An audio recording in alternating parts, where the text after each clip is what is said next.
everyone, welcome back to another scrapbook layout video, and thank you for joining me again today. And welcome back to another for the month of love of crafting and sharing. And I'm kind of a little freaked out that it's already the middle of August. And I have not even touched my daily life album for this year, which I swore I would be better at. So I need to make that a goal. Maybe I can reward myself with something if I get caught up. I don't know. That's another subject, another time. So anyways, this month the theme is back to school, basically. I know that a lot of us are not actually sending our kids back to school quite yet. We're getting ready to, and probably a lot of us actually want to, but this is more about classes that we've taken as scrapbookers and crafters. So we want to share, more about these classes. There's a lot that maybe some of us don't know about, and a lot that we might think is super great and that we've never taken before, So the class that I am going to be supporting in this video is one actually by Nicole Bingaman, and she is one of the YouTubers a lot of you probably know. If you are new here, then please follow all the links below. Well, if you're new or if you're not new, either way, please follow the links below and find out more about some great classes. I'm interested to see what everybody does for this month because, I think classes are great to take, especially scrapbook generation classes. But this one by Nicole Bingaman is called Design with 4x6 in Mind. I do veer off from the sketch only a tad bit, and it's only when it comes to sizes of photos.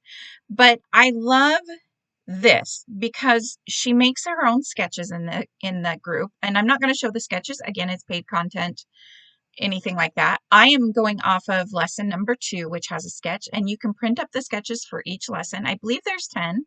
So I think it's great. And what also is great is because they are 4x6, you can easily change the number of photos by making those 3x4s. So if it calls for 6 photos, you can make it 8 photos and make one 4x6 area into 2 3x4s. And the sketches are a little bit different from like scrapbook generation, where you'll see with this one, they're just a little bit different. And I like that because it kind of it breaks up the same monotony of doing the same, kind of sketches over and over. So I really like this class. I hope you guys will check it out. This sketch, one of the things I really liked was the strips of pattern paper going across the page. It'll go across both the left and right hand page. And it's really, I loved using these. I'm using, again, the Doodlebug collection. What is this? For the Land That I Love. I am going to use this collection probably until it's gone. I am just absolutely having a lot of fun with this collection. I am adding a little bit of wet glue underneath a couple of the corners just to, because, the ATG doesn't always get down into those corners. And then on her sketch, she has some scalloped edges. So you might have seen me punching out my pattern paper here, and the stripes just happened to work out really well because it brings in all of the colors from all these pattern papers. And I don't know, I think the stripes are probably one of my favorite parts of this layout is these little strips. But instead of using a scallop, which is again another thing you can look at a sketch for, and just because they have a scalloped edge doesn't mean you have to use a scalloped edge. But I used, it's like a stamp border punch, which I actually saw Nicole use, and once she used, I had to run and get it as well.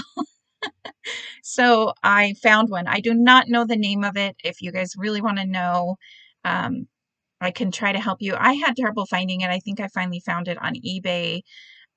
So if you guys want to know more about that punch, but it's just got like a stamped edge to it. So it's something different than the normal scallop. But so this lesson 2 by Nicole, it has 1, 2, 3, 4, 5, 6, 7 photos. Did I say let me see. I got out the layout so I could see. I started this voiceover and I didn't have the layout or the sketch by me, and I was trying to guess on everything. So I stopped the voiceover and I decided I'm going to go get that stuff. Now I don't remember everything I said and what I didn't say.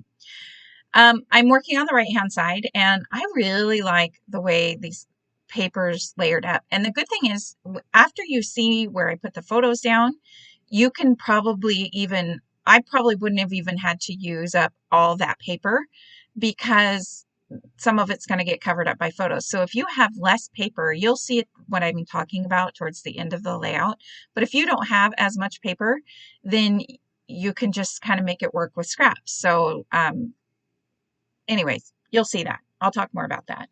So I got the two papers here, got them lined up, and now I'm going to work with my photos. So here's where I'm going to glue down my photos. And this is a big example of what I mean, where I didn't need to put the strips down. I didn't even really think about it when I was doing this layout. I might, if I had thought about it, I might have just made those strips shorter and made them work. These photos are like 6 inches, and I think I cut the strips to maybe 10 or 11 inches. Probably 11 inches because there's not much room left on that side. So I probably could have made them 5 inches and just gone along by the photos. So there's the example of what I mean. And it's a little bit the same on the other side with 2 of the strips. So this is exactly how she has her photos in her sketch. So I have those there. And the other side, however, calls for, well, oh, before I talk about the other side, I will talk about this. So in her sketch, she has a vertical photo right to the right hand side of all these horizontal photos. And I have a photo that I had out for that purpose, but I couldn't decide. At the same time, I knew I had some journaling. I kind of wanted to talk about these pictures. Unfortunately, I took the picture before I remembered to do the journaling, so the in photo won't have the journaling either, but I was really debating on whether I wanted to add the photo there or use this strip of journaling in place of that 4x6 photo. I really, you guys know I'm crazy about these journaling strips, so I just wasn't sure what to do. So for right now, I decided, since I didn't know what I was going to do, I left it there, and I'm going to come back to it later. And that seems to work for me. And then on the left-hand page, you can see where I'm talking about, where there's a group.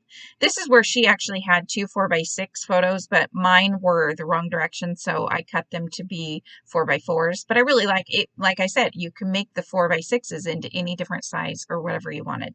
But I did need, she does have one square on her sketch where the title and the subtitle can go. And I couldn't figure out what to put there. I had thought originally that there was 4x4 cut-aparts in this collection, but I was obviously wrong. So then, and I wanted to put my title there, which I was kind of thinking in the back of my head the whole time that I would end up making my own title with, how I've been doing lately with die cutting the shapes out. So what I decided to do was go into my petite prints, and I'm going to always suggest the petite prints. I use them for everything. I love them.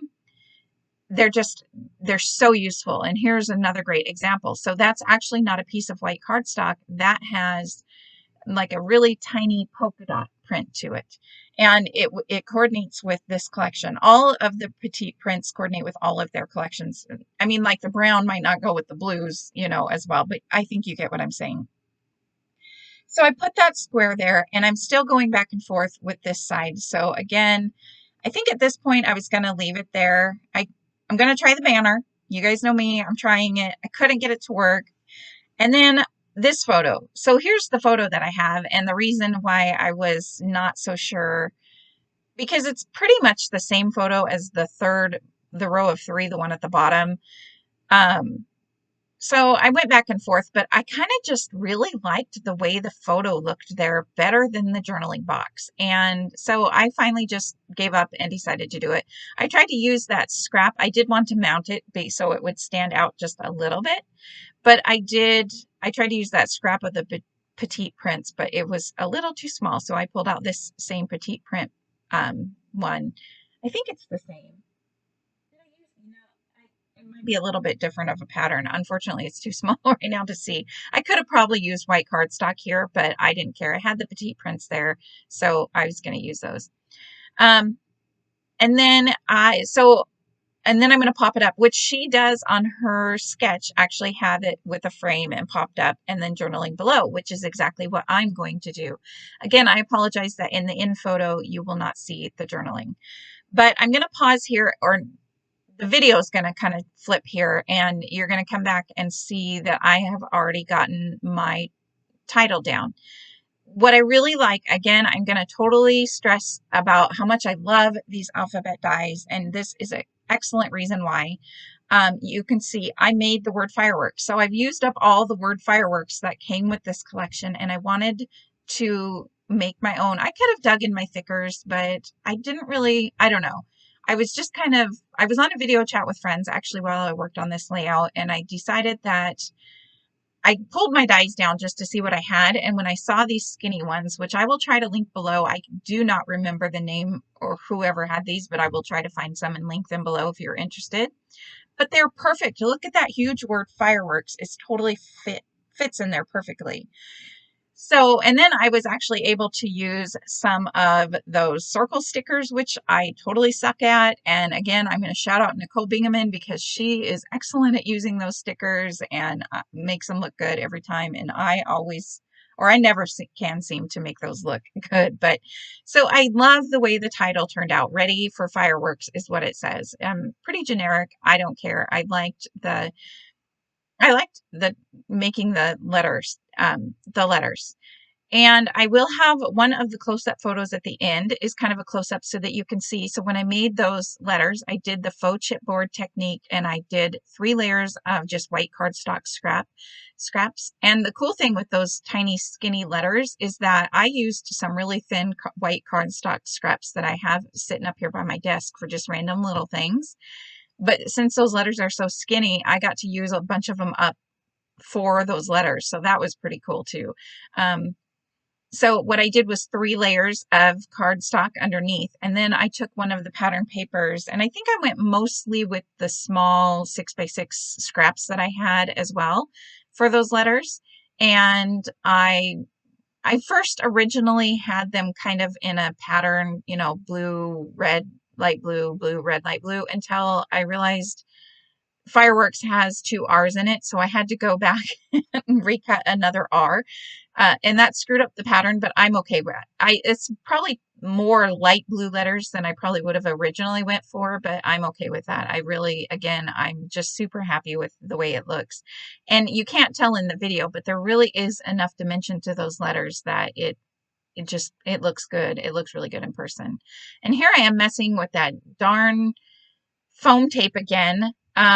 I just don't like this stuff. It's impossible to get this red backing off of this. I'm going crazy. I'm pretty sure I got whatever this foam tape is from Simon Says Stamp. So, I did order, or I do have some that I got from scrapbook.com that I pulled out to use more in videos. And I think I'll try to use this red stuff maybe in not, you know, if I do a layout with not recording, then I might try it for that, because that way you guys don't have to sit there and watch me try to peel off the backing.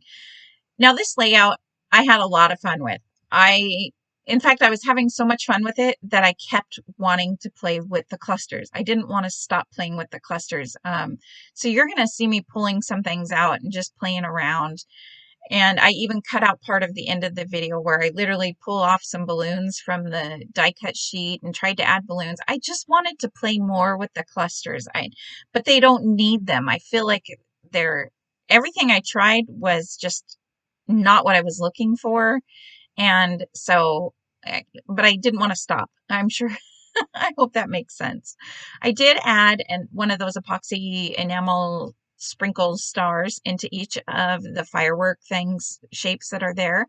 And I tried to make sure one was dark blue, one was light blue, and the other one was red, so that they would all 3 be different. And again, I'm going to add some little stars. Let me look here at the other page. I'm going to add a little cluster of a star, a heart, and it looks like in one cluster I forgot, but where I left underneath the very far photo on the right hand side, which right under there is where my journaling will go. Again, I'm sorry it's not in the still photo, but please check out the other links to the other hop videos and find out more about what classes they were very inspired from. And please check out Nicole's class. I would love for you to take it. I think she has a little intro video about it as well if you're interested. So thanks for watching, everyone. Bye.